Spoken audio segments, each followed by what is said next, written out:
مجھ سے میری رحمت مانگتے رہو، ہر وقت مجھ سے میری رحمت کی طلب کرتے رہو۔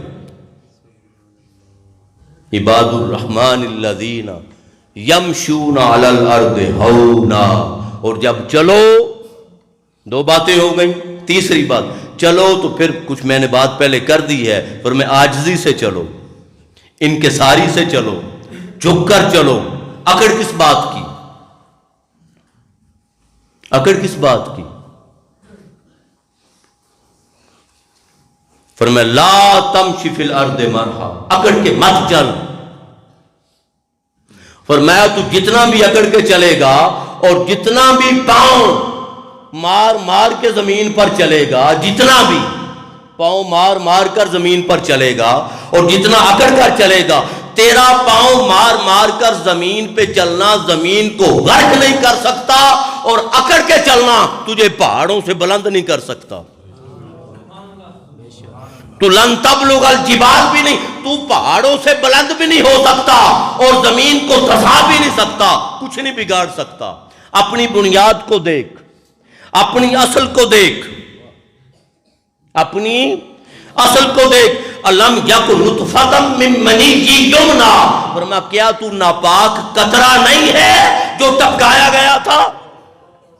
تیری اصل بنیاد یہ ہے، اصل تیری بیس یہ ہے، اصل پیچھے جس سے تو پیدا ہوا۔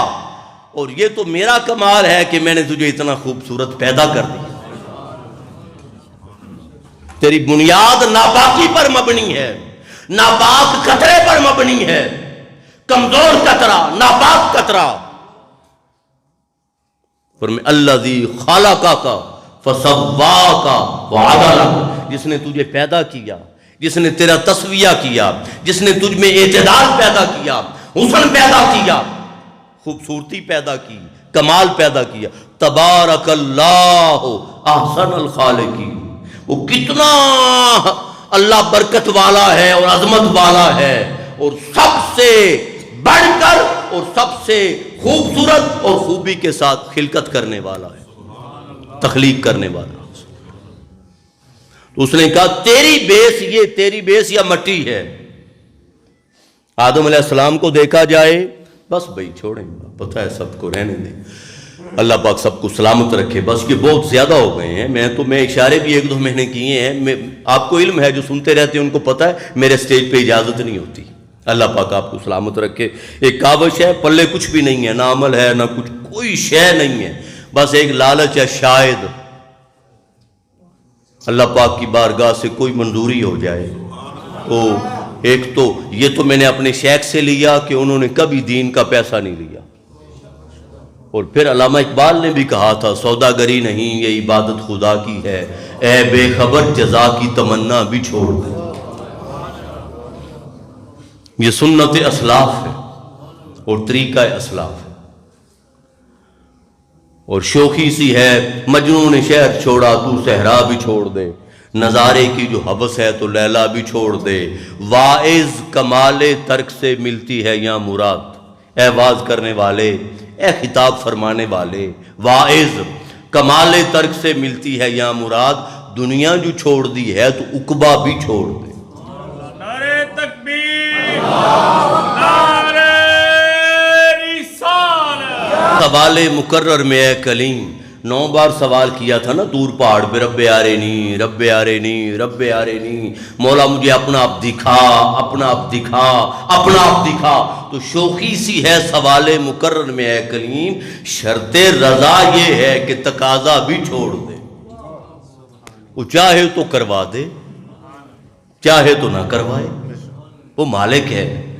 تو رضا کی شرط یہ ہے کہ تقاضا بھی نہ کر، حالانکہ وہ تقاضا دولت کا نہیں تھا، دیدار خدا کا تھا، اور اللہ کے دیدار سے بڑھ کر تو جنت کیا، جنت کا کوئی مقام نہیں اور کائنات کی کوئی چیز نہیں۔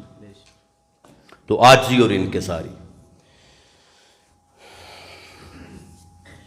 تو فرمایا کہ عاجزی کے ساتھ چلتے ہیں، انکساری کے ساتھ چلتے ہیں۔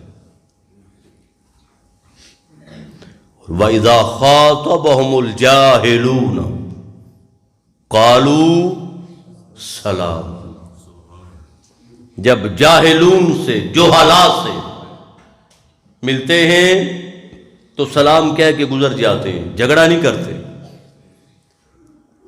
اب میرا ایک سوال ہے، جاہل کہتے کسے ہیں؟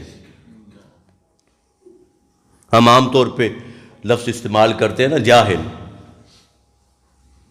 تو یاد رکھ لیں لا علم کو جاہل نہیں کہتے،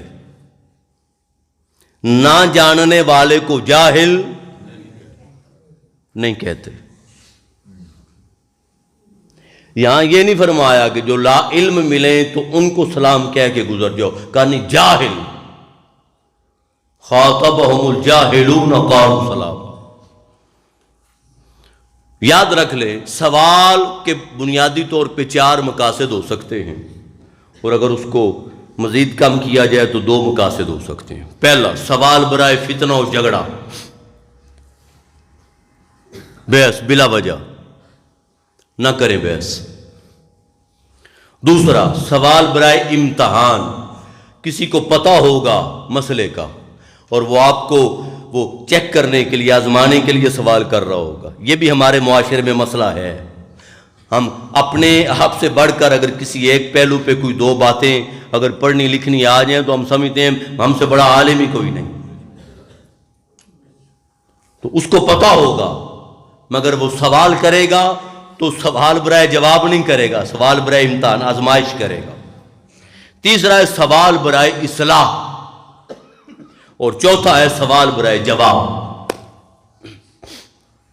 سوال برائے جواب اور اصلاح کو ایک کر لیں تو یہ ایک ہو گیا، اور سوال برائے فتنہ و جھگڑا اور امتحان کو ایک کر لیں تو 2 شکلیں بن جائیں گی۔ یاد رکھ لیں جو کوئی اصلاح کے لیے بات پوچھنا چاہے اور آپ کو پتہ ہو آپ کے ذمہ فرض ہے اس کی رہنمائی کریں، مگر راز رکھ کر اچھالتے نہ پھریں، راز اور پردہ پہلے، اصلاح بعد میں۔ ایک بات۔ دوسری بات، کوئی سوال کرے گا سوال برائے جواب، اور اگر کوئی علم لینا چاہ رہا ہے، اصلاح کرنا، وہ ایک ہی بات ہے، علم لینا چاہ رہا ہے، درست علم لینا چاہ رہا ہے، تعلیمات کی طرف بڑھنا چاہ رہا ہے، اگر آپ کے پاس ہے اور حق ہے اور جائز ہے اور ہیں دلیل پر مبنی، اس کی رہنمائی کریں، مگر جو سوال برائے بحث کرے گا، جھگڑا کرے گا، اس کو جواب نہ دیں، سلام کہہ کے گزر جائیں۔ اب سنیں، لا علم ہونا اور چیز ہے، لا علم ہونا اور چیز ہے، جاہل ہونا اور چیز ہے۔ لا علم اس کو کہتے ہیں جس کو کسی چیز کا پتہ نہ ہو،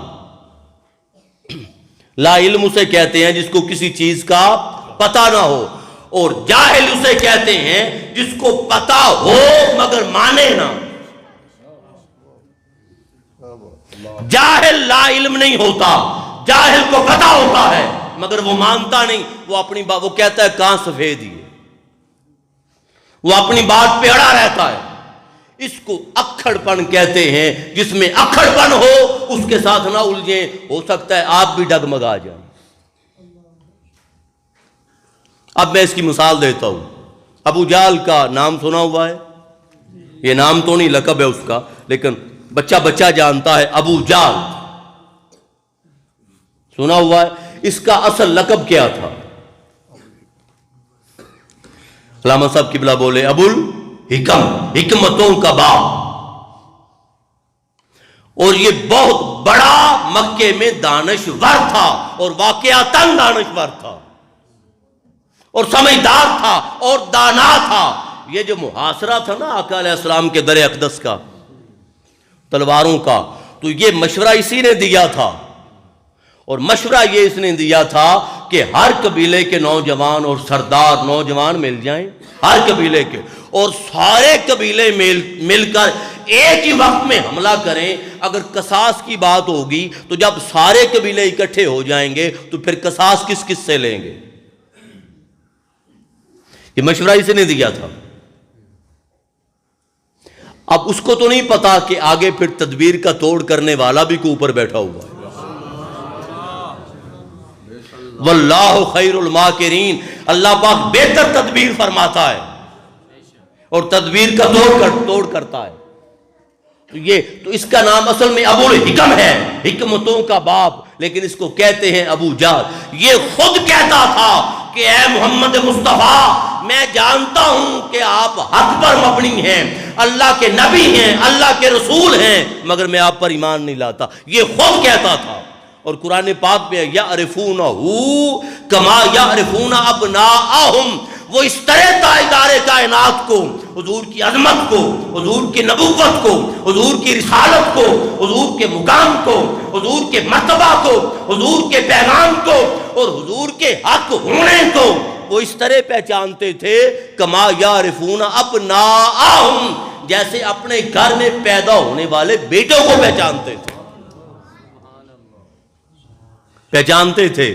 اب پہچانتے تھے مگر مانتے نہیں تھے، پہچانتے تھے، جانتے تھے مگر مانتے تو جو جانتا بھی ہو، پہچانتا بھی ہو اور نہ مانے اس کو جاہل کہتے ہیں۔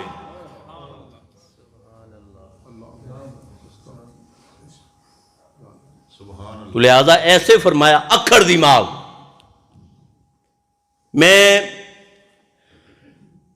آپ یوں سمجھ لیں کہ کوئی 2009-10 کی بات ہے، تو ایک عرصہ میں رہا شیرگڑھ، آپ نے نام سنا ہوگا، وہاں پہ ایک بہت عظیم ہستی ہیں سید محمد ابراہیم المعروف داؤد بندگی کرمانی، کرمان سے آئے تھے، بڑی عظیم ہستی ہیں، اور یہ سلیم شاہ سوری کے دور میں آئے تھے۔ تو دربار ہے، اور دربار کے ساتھ بڑی شاندار جامع مسجد، جس طرح بادشاہی مسجد ہے نا، وہ اتنا حدود اربع تو نہیں لیکن اسی طرز پر بڑی خوبصورت۔ 10 سال وہاں پہ میں نے خطاب کیا۔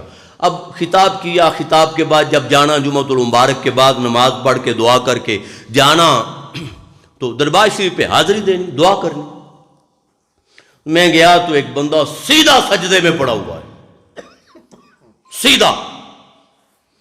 اب ظاہر ہے میری ایک ذمہ داری بھی تھی، عمر کا تقاضا تو نہیں تھا مگر ذمہ داری ہے، منصب ہے، ذمہ داری تھی۔ تو میں نے اسے کہا کہ یار تھوڑا فرق ڈال لو، دوسرے لوگوں کو موقع نہ ملے، چلو آپ کے دل میں وہ ارادہ نہیں ہوگا مگر شکل تو آپ نے ساری بنائی ہوئی ہے، تو تھوڑا فرق ڈال لو۔ میں نے بڑے پیار سے، انہوں نے نا اچانک یکدم مجھے کہا، انہوں نے کہا جی سانتا اسلام ہی تو ملے اسی تو کرنا ہے۔ اب مجھے بتائیں یہاں مجھے کیا دلیل دینی چاہیے؟ کوئی دلیل نہیں۔ اس طرح معاشرے میں کئی لوگ ملتے ہیں، اگر آپ بٹھا کر پیار سے، ادب سے، احترام کے ساتھ آپ ان کو قرآن و سنت کی دلیل دینا چاہیں، تو چونکہ ایک مائنڈ بن چکا ہے، مائنڈ سیٹ بن چکا ہے، برین واش ہو چکا ہے، ذہن میں ایک بات پختہ ہو چکی ہے، وہ اپنی سوچ کے مد مقابل قرآن اور حدیث اور سنت کی دلیل سننا بھی گوارا نہیں کرتے۔ جب قرآن سننا گوارا نہیں کر رہے تو بحث کرنے، آپ قرآن سے بڑے تو نہیں ہیں، تو پھر یہاں بحث کرنے کی تو فرمایا اب نتیجہ کیا نکلا؟ جب اوصاف کی بات ہو، اوصاف کی، تو جو عباد الرحمن ہیں وہ فتنہ پرور نہیں ہیں، وہ شر انگیز نہیں ہیں، وہ شریر نہیں ہیں۔ اگر کہیں ٹکر ہو جائے، آمنا سامنا بھی ہو جائے تو معافی مانگ کے سائیڈ پہ ہو جاتے ہیں، جھگڑے کو بڑھاتے نہیں ہیں۔ اور یاد رکھ لیں آپ حق پر بھی ہوں اور حق پر ہو کر معافی مانگ لیں، آپ جیت گئے۔ آپ ہیں حق پر، ہیں سچے، مگر حق پر ہو کر معافی مانگ لیں، معذرت کر لیں۔ آپ سچے، آپ کہیں بھی میں سچا بھی تھا اور میں نے معافی بھی مانگ لی، تو آپ جیت گئے۔ تو جیتے کیسے؟ معافی میں نے مانگی ہے، جیتا تو وہ، مگر یہ تو آپ کو نظر آ رہا ہے نا کہ وہ جیتا۔ آپ مجھے یہ بتائیں، آپ حق پر تھے، آپ نے معذرت کر لی، جھگڑا ختم ہوا یا نہیں؟ جھگڑا کس کی وجہ سے ختم ہوا؟ دوسرے کی وجہ سے یا جس نے معافی مانگی؟ گو کہ وہ حق پر تھا، تو جس کی وجہ سے جھگڑا ختم ہوا، حق پر وہ ہوا یا دوسرا؟ حق پر تو وہ ہوا۔ اور پھر جب آپ معافی مانگیں گے اور ہیں بھی رائٹ، حق پر سچے آپ ہیں، تو بلا وجہ معافی مانگیں گے تو دل ٹوٹے گا یا نہیں؟ دل ٹوٹے گا یا نہیں؟ تو پھر کسی نے، علامہ اقبال نے کہا تھا، تو بچا بچا کے نہ رکھ اسے، تیرا آئینہ ہے وہ آئینہ کہ شکستہ ہو تو عزیز تر ہے نگاہ آئینہ ساز میں. اور جتن جتن ہر کوئی کھیڑے تو ہارن کھیڑ فقیرہ، جتن جتن ہر کوئی کھیڑے تو ہارن کھیڑ فقیرہ، جتن دا مل کوڈی پہندا ہارن دا مل ہیرا. جتن دا مل کوڈی پہندا ہارن دا مل ہیرا. تو جس کی وجہ سے جھگڑا ختم ہو گیا، اللہ راضی ہوگا. اب اللہ کی رضا سے بڑی نعمت تو کوئی نہیں ہو سکتی نا، کوئی نہیں ہو سکتی. تو جھگڑا نہ کرے، معافی مانگ لے، سائیڈ پہ ہو جائے. تو فرمایا اذا خاطبهم الجاہلون قالوا سلاما، جب جاہلوں سے آمنا سامنا ہو تو سلام کہہ کر پیچھے ہو جاتے ہیں. اور اگلی بات والذین، اور پھر یہ وہ لوگ ہیں یبیتون، جو راتیں گزارتے ہیں اللہ کی بارگاہ میں کھڑے ہوتے ہیں. لربہم سجدا و قیاما، سجود میں، قیام، راتوں کو آباد کرتے ہیں. اور یاد رکھ لیں رات کا جاگنا دن کی عبادت سے افضل ہے. اب فرائض کی بات نہیں کر رہا، اس لیے کہ جو نعمت اللہ پاک نے، نعمت محبت، نعمت ملاقات اور نعمت شوق دیدار، اس کا مقام جتنا رات کو طے کرتا ہے وہ دن کو طے نہیں کرتا. شب معراج دن کو ہی، معراج کا واقعہ ملاقات کا دن کو ہوا یا رات کو؟ رات کو. آقا علیہ السلام کو فرمایا قرآن پاک میں، فرمایا فتہجد بہ نافلۃ لک، محبوب تہجد کے نفل پڑھا کر.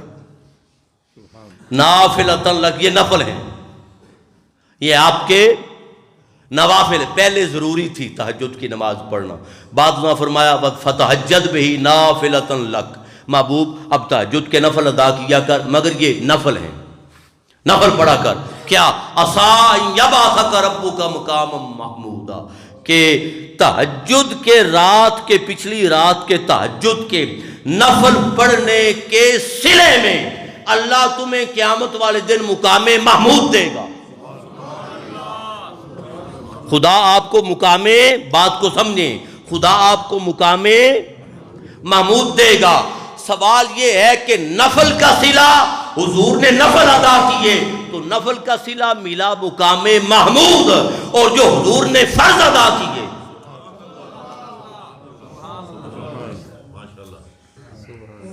نفل کا صلہ ملا مقام محمود. اور جو فرائض ادا کیے تو نفل اور فرض کا جس طرح فرق ہے مقام و مرتبہ اور درجہ میں، پھر مقام کا بھی تو اتنا ہی فرق ہوگا نا، ہوگا. تو رات کو جاگتے ہیں، اللہ کو مناتے ہیں، اللہ کو. اور یہ جو بات ہے سورہ الفتح کی آیہ مبارکہ، وہ پہلے میں نے شب معراج کی کر دی بات، اب چل فرمایا محمد الرسول اللہ صلی اللہ علیہ وآلہ وسلم والذین معہ اشداء علی الکفار رحماء بینہم تراہم رکعا سجدا یبتغون فضلا من اللہ ورضوانا. یہ آیہ مبارکہ خلفائے راشدین کی شان میں اتری ہے اور ترتیب خلافت کے لیے اتری ہے. اس پر ائمہ نے ترتیب خلافت بیان کی ہے. فرمایا والذین معہ، جو آپ کے ساتھ ہیں. تو معیت اور قربت اور سنگت کا، اور قربت اور معیت کا، اور مصطفیٰ کی معیت میں فنائیت کا جو مقام سیدنا صدیق اکبر کو ملا ہے کسی کو نہیں ملا. حتیٰ کہ غار ثور میں فرمایا میرے غلام لا تحزن ان اللہ معنا، غم نہ کر اللہ ہمارے ساتھ ہے. تو جب غار ثور میں اللہ نے مصطفیٰ کو اپنی قربت میں رکھا تو صدیق اکبر کو جدا نہیں رکھا، حضور کے ساتھ رکھا. تو جو معیت کا فیض سیدنا صدیق اکبر کو ملا کسی اور کو نہیں ملا. تو پہلے پھر فرمایا شداء علی الکفار، کافروں پر سخت ہیں.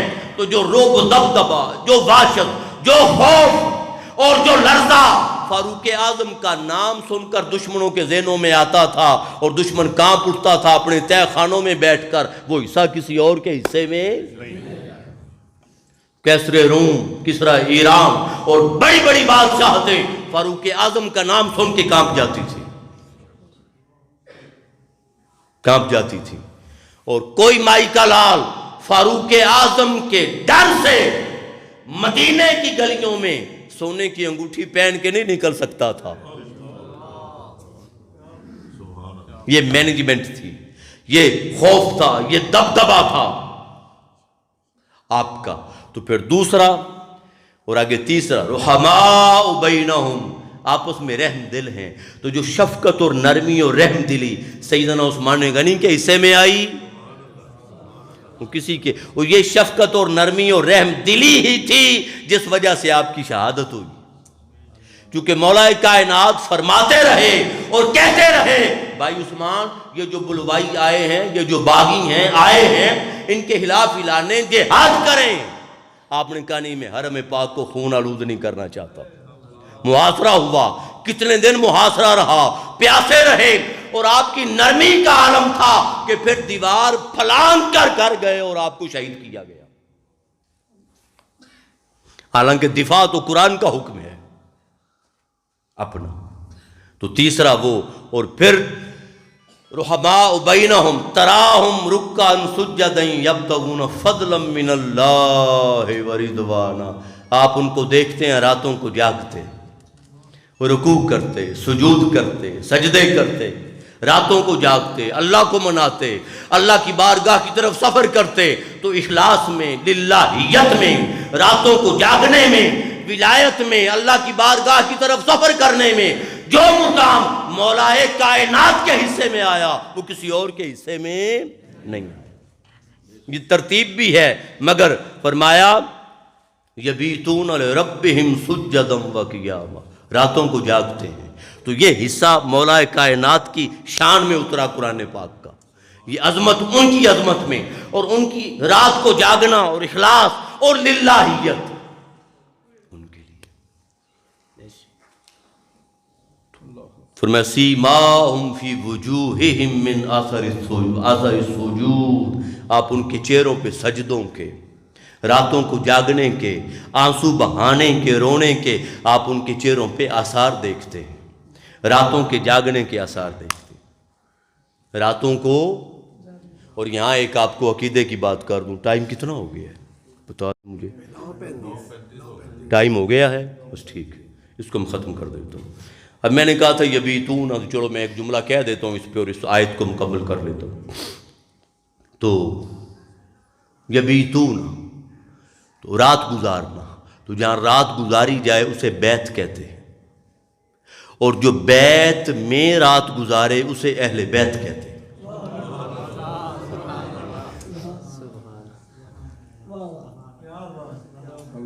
جو بیت میں رات گزارے اسے اہل بیت کہتے ہیں۔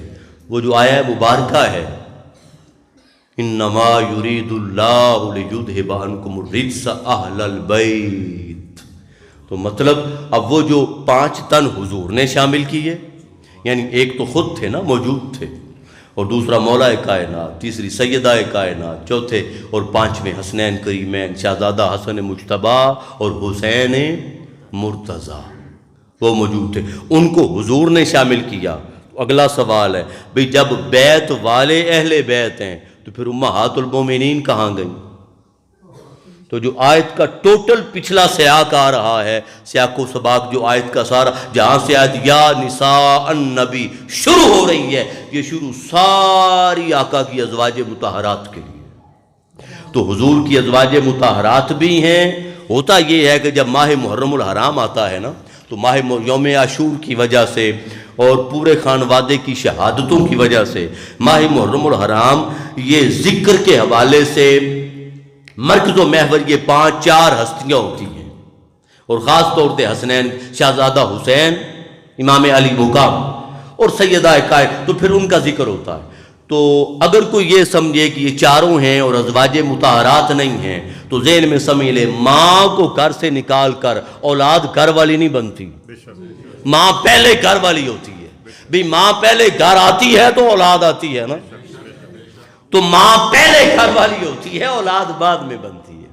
تو مائیں بھی ہیں اولاد بھی ہے، اولاد بھی۔ ایک تو یہ، اور دوسرا فرمایا والذین یبیتون لربہم سجدا وقیاما، اور وہ اللہ کی بارگاہ میں دعا کرتے رہتے مولا عذاب جہنم ہم سے پھیر دے۔ وہ نفل پڑھیں، وہ عبادت کریں، وہ راتوں کو جاگیں، ساری رات جاگیں، اللہ کو منائیں، پوری زندگی ایک بھی گناہ نہ کریں، اور ساری زندگی فرما برداری میں گزار دیں۔ تو ساری زندگی فرما برداری میں گزارنے کے باوجود بھی وہ اپنے اعمال پہ تکیہ نہیں کرتے، وہ اپنے اعمال پہ اتراتے نہیں ہیں، وہ پھر بھی اللہ کی بارگاہ میں دعا کرتے ہیں مولا تو نے توفیق دی تھی، تیری توفیق سے اس وجود کے ساتھ تیری بارگاہ میں آیا تھا، اگر سانسوں کی ڈوری بند ہو جاتی، اندر جانے والا باہر نہ آتا اور باہر نکلنے والا سانس اندر نہ آ جاتا، اور تیری توفیق نہ ہوتی اور قدم اٹھانے کی تیری توفیق نہ ہوتی، نہ تیرے گھر کی طرف آ سکتا، نہ تیری بارگاہ میں آ سکتا، نہ تیری عبادت کر سکتا۔ اور بعض اولیاء تو اس طرح بھی ہوئے کہ جب عبادت کرتے ساری رات، اور ساری رات اللہ کی بارگاہ میں جاگنے کے باوجود جب پچھلی رات کا وقت ہوتا اور دعا کا وقت آتا تو دعا کے وقت اللہ کی بارگاہ میں عرض کرتے مولا یہ جو ساری رات میں نے گناہ کیا ہے اس سے معافی مانگتا ہوں، معاف کر دے۔ کی ہوتی تھی عبادت، منایا ہوتا تھا اللہ کو، راتوں کو جاگے، نوافل پڑھے، قرآن کی تلاوت کی، آنسو بہائے، گریہ ازاری کی، مگر جب دعا کا وقت آیا تو کہا مولا ساری رات جو گناہ کیا ہے تیری معافی مانگتا ہوں، معاف کر دے۔ کسی نے پوچھا حضور آپ نے تو عبادت کی ہے، انہوں نے کہا ہاں عبادت اس زبان سے کی ہے جو زبان ناپاک تھی، کھڑا اللہ کی بارگاہ میں اس وجود سے ہوا ہوں جو وجود پاک تھا، جو گناہوں کا پیکر تھا، جو نفس کا مرکہ تھا، اور اس ناپاک وجود سے اللہ کی بارگاہ میں کھڑے ہونے کی جسارت کی اس پر۔ تو عاجزی، انکساری، جب ہر وقت اس کا دامن بندے کے ہاتھ میں رہتا ہے تو بندے کے پھسلنے کے چانسز کم ہوتے ہیں۔ ورنہ یاد رکھ لیں جو جتنا زیادہ دین کی راہ پر ہو اور جتنا زیادہ اللہ کو منانے کی راہ پر ہو، یاد رکھ لیں شیطان کے حملے بھی اتنے زیادہ اس پہ ہوتے ہیں۔ جو بندہ پہلے ہی دین کی طرف نہیں آ رہا، شیطان کو کیا بنی اس پہ وقت ضائع کرنے کی، اس کو پتہ ہے پہلے ہی نہیں ہے، میں کوئی اور بندہ پکڑوں۔ تو جو رات کو جاگ رہا ہے، اللہ کو منا رہا ہے، گریہ ازاری کر رہا ہے، آہو بکا کر رہا ہے، آنسو بہا رہا ہے، اور اللہ کی بارگاہ میں گڑ گڑار وہ اس کی پلاننگ کرے گا کہ اس کو یہاں سے ہٹاؤں۔ تو جب عمل جتنا زیادہ ہوگا، یاد رکھ لیں عمل جتنا زیادہ ہوگا اتنے پھسلنے کے بھی چانس زیادہ ہوتے ہیں۔ لہذا ہمیشہ عاجزی اور انکساری کا دامن پکڑے رکھیں اور عمل کی نسبت اپنی طرف نہ کریں۔ بابا بلے شاہ صاحب نے بھی یہی تعلیم دی تھی۔ آپ نے کہا تھا کر کتن وال دھیان کڑے، کت لے نہیں کچھ کتا لے نہیں، تو تانی تند رنگا لے نہیں، تو پیکا داج بنا لے نہیں، تو تد حسے بردان کڑے، کر کتن وال دھیان کڑے، تو صدا نہ پیکے رہنا ہے، نہ پاس سمبڑی دے بہن آئیں، با اند وچھوڑا سہن آئیں، وس پہیں گی سس ننان کڑے، پیکے رہنا یہ دنیا، جہاں جانا ہے قبر، اصل بیٹی کا گھر سسرال جہاں اس نے جانا ہو وہ ہوتا ہے، گھر وہ ہے جہاں ہم نے جانا ہے۔ اور قتل ہے نہیں کچھ قتال ہے نہیں، یہ عمل ہے، پیکا داج عمل ہے، اور ساس اور نند قبر کے دو فرشتے ہیں۔ تو صدا نہ ساری عمر گزاری پہ کے آخر سورے جانا، جن نے پردے تیری ماں نے کجے سس کجے تاں جانا۔ تو صدا نہ پہ کے رہنا ہے، نہ پاس ہمبڑی دے بہن آئیں، با اند وچھوڑا سہن آئیں، وس پہیں گی سس ننان کڑے، کر کتن وال دھیان کڑے۔ اور کاتنے کی بات کر کے، عمل کی بات کر کے، بندے عمل کر، عمل کما، نماز پڑھ، روزہ رکھ، حج ادا کر، یہ فرض ہے، یہ دلیل ہے، یہ حجت ہے، پڑھ مگر تکیہ نہ کرنا، بھروسہ نہ کرنا۔ تو بابا جی بھروسہ کس پہ کریں کہ اگر عمل کسی وجہ سے بخشوانے کے قابل نہ ہو سکا، ریاکاری آ گئی، دکھلاوا آ گیا، وہ اخلاص نہ رہا، وہ للہیت نہ رہی، اور وہ مقام نہ رہا کہ عمل بچا سکے، عمل کر مگر تکیہ عمل پر نہ کر۔ کس پہ کریں؟ ایک اوکھا ویلا آوے گا، سب ساک سین بج جاوے گا کر مدد پار لنگاوے گا او بلے دا سلطان کڑے کر کتن وردیا